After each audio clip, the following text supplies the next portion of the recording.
Та улсын хурлын гишүүдийн мэд хөөнүүдэ жигждийн Батжагалт гишүүнийг танилцуулъя. Төв аймгийн Баян Үнжил сумын төш Стуумод сумын 2 дугаар дунд сургууль, Монгол Улсын их сургууль банкны эдийн засагч, удирдлагын актем төлөө удирдлагын менежерээс суралцсан. Ажлын гараагаа Төв аймгийн Баян Үнжил сумын хаан банкд эдийн засагчаар эхэлж, сумынхаа засаг даргын олгогч, засаг даргын хамгийн газрын байгаль орчны хяналтын байцаагч, сумынхаа иргэдийн төлөөлөгчдийн хурлын дарга, Төв аймгийн иргэдийн төлөөлөгчдийн хурлын дарга, аймгийнхаа Монгол Ардын намын хорооны дэд дарга, Төв аймгийн засаг дарга, 2020 оноос улсын хурлын гишүүн, байгаль орчин хүнс хөдөө аж ахуйн байнгын орооны даргаад ажилласан.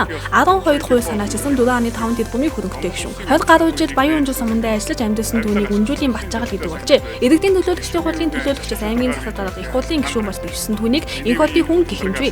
Даан жих хуралтай үзэгдлүүдий болж гаяачгүй гавьяачгүй гэж цодлуулах болсон. Эдийн засагч мэрэгчлээж мэрэгжлийн уус чадварыг төдийлөн гаргаж чадаагүй хааны ганцхан царайлан хөдөө аж ахуйн асуудлаар дуугардаг гэж хүндэрлээ. Харин Төв аймгийн засаг даргаар ажиллаж байх үедээ газар баялаг болсон 540 тэрбум төгрөгийн үнэлгээ бүхий 2 тонн орчмын нөөцтэй одыг орон нутгийн хэмжээд аж ахуй тооцоод үйлчлэгээний газрын эзэмшил чиглүүлж байгаа нэрийн тул хулгайлсан гэх мэдээлэл нь олонний анхааралд байгаа. Батжагалт гишүүн насаараа нам зүтгэсэн учраас бизнес гээд байх зүйлгүй. Гэхдээ 2020 онд дэвшигтээ жилийн 100 гаруй сая төгрөгийн орлоготой 160 сая төгрөгийн 2 орон сууцтай 141 сая төгрөгийн малтай хэмээн хөрөнгө оолгын мэдүүлгээ бүглэж байсан бол өдгөө 4.5 тэрбумын хөрөнгөтэй болжээ. Ямартай ч улс төс насаараа бэлтгэгдсэн гэхдээ хэрхэн гишүүн ирэх 4 жилдээ уус чадвараар харуулах болтугай.